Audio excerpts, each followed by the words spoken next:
I don't know your subscription flow, but do you do like down the road incentivizing for subscriptions? So like if you sign up and subscribe now and you stick with us for 3 months or whatever it is, there's a huge incentive on that third month. Not yet. We want to though. Yeah. Our goal is if you're with us for 3 months, you're going to get like an incredible portable, like a carry case or something. The one that I have, the cooler. Yeah, incredible high-end Yeti cooler, something like this. Yeah. And then if you're with it for 6 months, you might get like a desk fridge.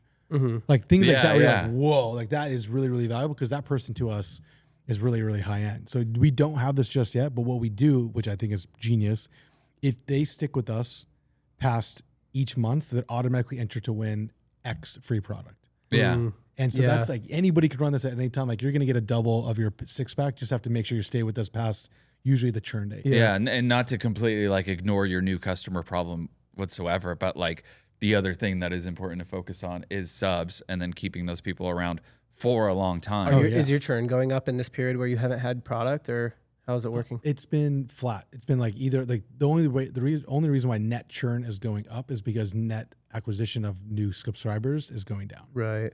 So it's good. We're churning through the ones that are most likely not going to be with us long term because of that initial offer, which also takes 3 months to get out of your system.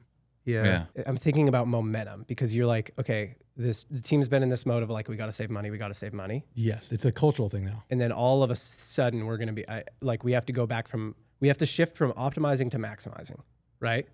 Is that an accurate I can say that, statement? Accelerating, optimizing to accelerating. Yeah.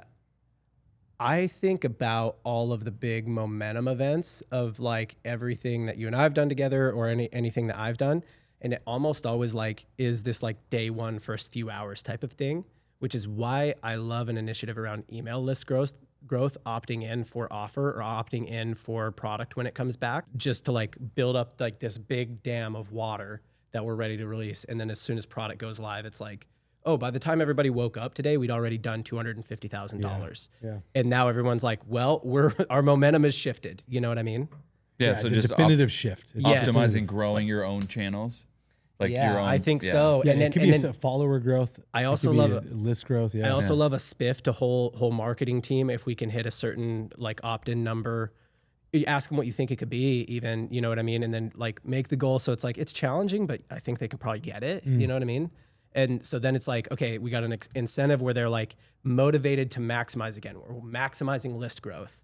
And then that creates this like floodgate type of thing on day one when we have inventory back in stock, and then we're maximizing again. We're like rolling. It's a big momentum shift moment. You know what I mean? Yeah, because that's also when the paid team can be like, they've been held at a day one CAC target, and we're like, okay, there you go. You got a $45 a day CAC target. Now, like, what can you do? Like, you're capped at 30 G's. Go spend. That's like where I know and it's funny because every time we have jump on an ads call, they're like, I don't really have much to share you with, but we have a war chest of assets to play with. I don't really know what to tell you, but we got a war chest of offers to play with. Like they're like, we are ready to rock when it's time. Yeah. So I think it's do something now to show that something is growing in an effort that when the moment is given the green light, we can pull the lever, we can drop the offer, right? We can do it. Yeah. We can play the slot machine and see what happens. I'm a big fan of when I'm supply constrained, how can I bottle up demand?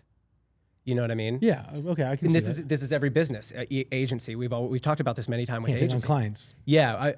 I can't take on clients. How do I make it so I can bottle up demand so that when I do need a client, I can just go over to the bottle and pour some out? Yep.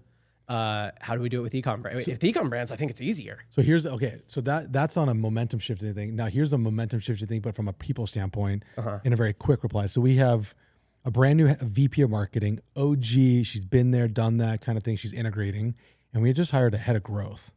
Yeah. Probably the hardest role to hire. Literally, he's about to begin with us. Okay, how much crossover is there in these two roles? 0. Okay. Here's why. Sorry, continue. Here's why. You have a VP of marketing that's in charge of owning and marrying the budget across retail and digital. Mm-hmm. You have a head of performance, which was Fink, but he's more paid. And then you have a head of growth that's in charge of like, where are we growing? What are the channels? What are the opportunities? What are the offers? Because right now, Amy, as a VP of marketing, should not be in charge of like what offer we're running on paid. Like, no, she's macro budget, macro revenue. What are you going to do? Right. That role was previously being owned by multiple people. That's one person.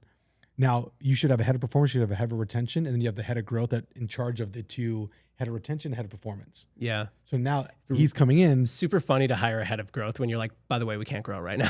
This is the hardest thing. Like that's probably why you need them. Because we would have never been in this forecasting issue because he in finance would have been working together to understand this. Like, guys, stop running against this product, stop running against this offer. Like, they are in charge of that. Yeah. So the question is, we're coming into a momentum standpoint. We have a brand new hire and we have a fresh hire that don't really know our history.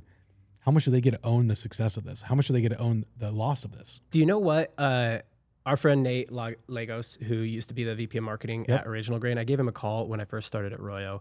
Because this is, I mean, you're hiring a head of growth, VP of marketing. It is a different role. I'm VP of marketing at Royo, but like this is a pretty relevant conversation to me because I gave him a call because I was like, dude, I'm kind of struggling with this thing where I'm like we're not really aligned on like how I should be compensated and stuff like that. And he goes, dude, realistically, for the first 6 months or year you're there, none of the success has to do with you. Like that was already kind of happening and maybe you influence it a little bit. It's like year 3 where a lot of it has to do with you, or year 2 where a lot of it has to do with you. So realistically, I don't think that you can make this guy feel like he owns a lot of this. Like he's hopping on a train that's already moving, so like and everybody knows that. Insulated from the up and the down then? I think he's going to be smart enough to know that I'm hopping on a train that's already moving.